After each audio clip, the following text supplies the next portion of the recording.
The deaf little girl signed, "Thank you," to the waitress. The CEO behind her asked, "Where did you learn that?" The soft chime above the door rang as Nathan Grayson stepped into Rose and Laurel, a quiet, elegant restaurant tucked between the bustling offices of Midtown.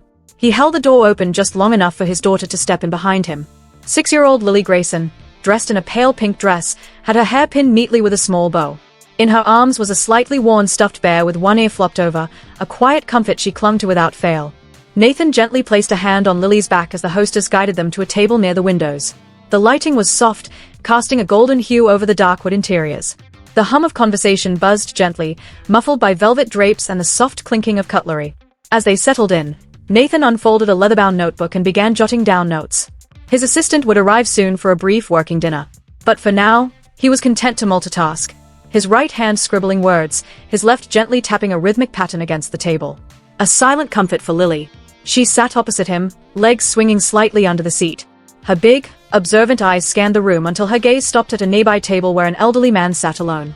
Beside him, a young woman adjusted the napkin on his lap with careful hands. Claire Everhart moved with quiet precision. Her platinum blonde hair was pinned low at the nape of her neck, and she wore the deep green uniform of the restaurant staff with effortless neatness.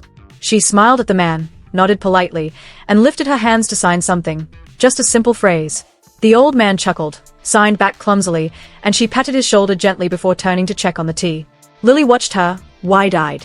Nathan followed his daughter's line of sight, then glanced back down at his notes. But Lily wasn't watching aimlessly. She was focused.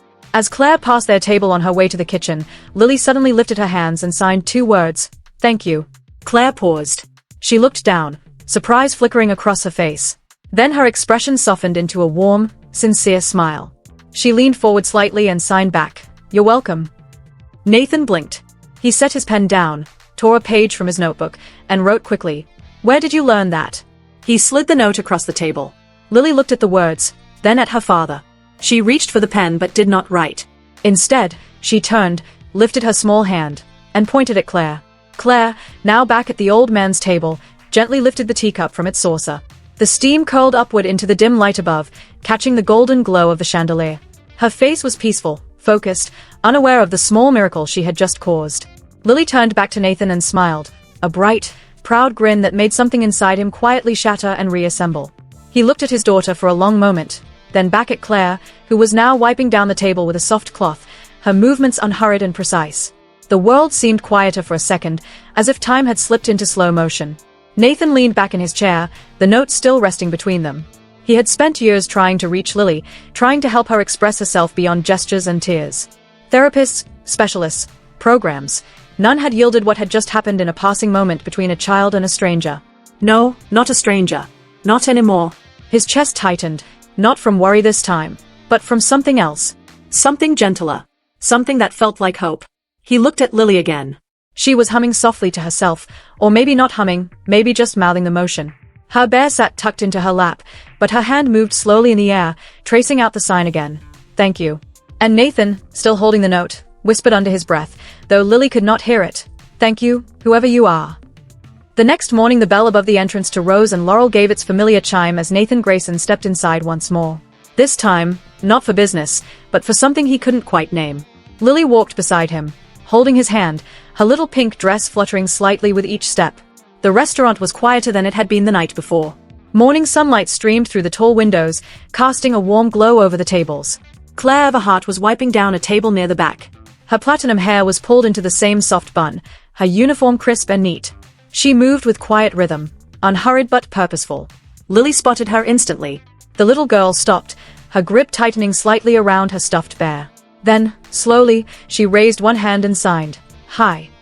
Claire turned, blinked once, surprised, then a soft smile spread across her face. She stepped forward, crouched down so her eyes met Lily's, and signed back, "Hi." From the pocket of her apron, she pulled out a small laminated card with colorful symbols and hand shapes. She handed it to Lily with a small note scribbled across the top. "Want to learn more?" Lily looked up at her father, then back at Claire. She nodded.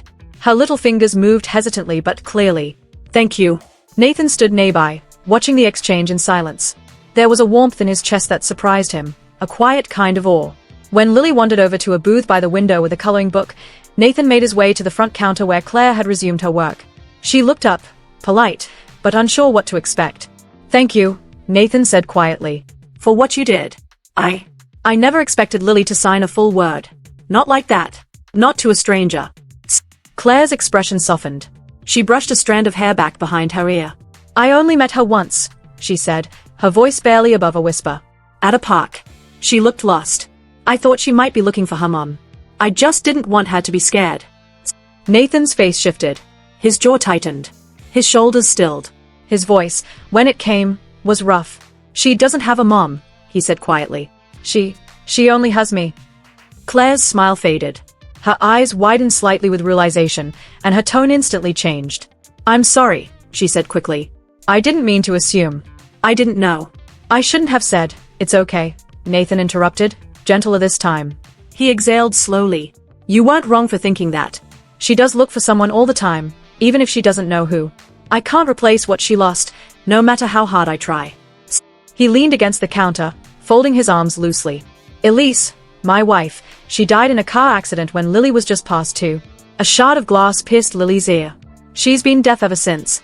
Too young for early intervention. Too small to understand the silence. Claire said nothing for a while.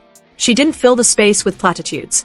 She simply stood still, eyes locked with his, listening, the way few people ever did. Then she spoke quietly. My mother lost her voice after a stroke. She said she could hear everything but couldn't form a single word. I was 12 when I learned to sign. Not because someone told me to, but because no one else would.